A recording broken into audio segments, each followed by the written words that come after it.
Picture this. Deep in the Bavarian woods, 1922, there's an isolated farmstead called Hinterkaifeck. It's always been quiet, but in the last days of March, that quiet became something much more sinister. The patriarch of the family, Andreas Gruber, started noticing strange things. Footprints in the freshly fallen snow, leading from the dark forest right up to their home, but with no tracks leading away. He told neighbors he heard footsteps in the attic at night, pacing back and forth right above their beds. A set of house keys went missing. A newspaper they'd never bought mysteriously appeared on their porch. The family felt like they were being watched constantly.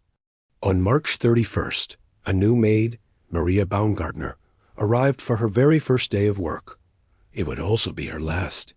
That night, a terrible, calculated evil descended upon the farm. One by one, 4 members of the family were lured from the main house into the barn. There, in the cold darkness, they were met with brutal violence, struck down with a farm tool, a mattock. The killer wasn't finished.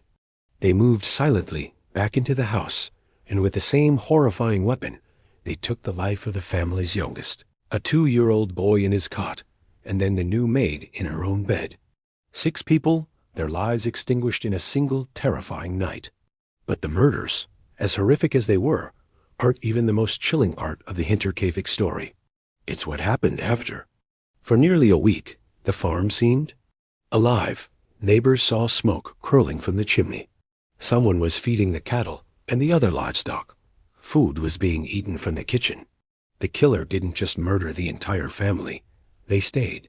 They lived in the house with the bodies of their victims, tending to the farm as if nothing had happened, before finally disappearing without a trace, melting back into the same woods they came from.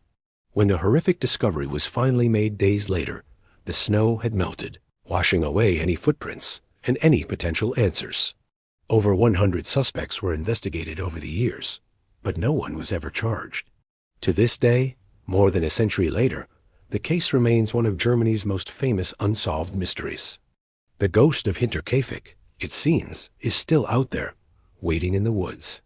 The shadows grow longest when the clock strikes 12, but even in the deepest night, the light of a single lantern can show the way. The next story is just a whisper away.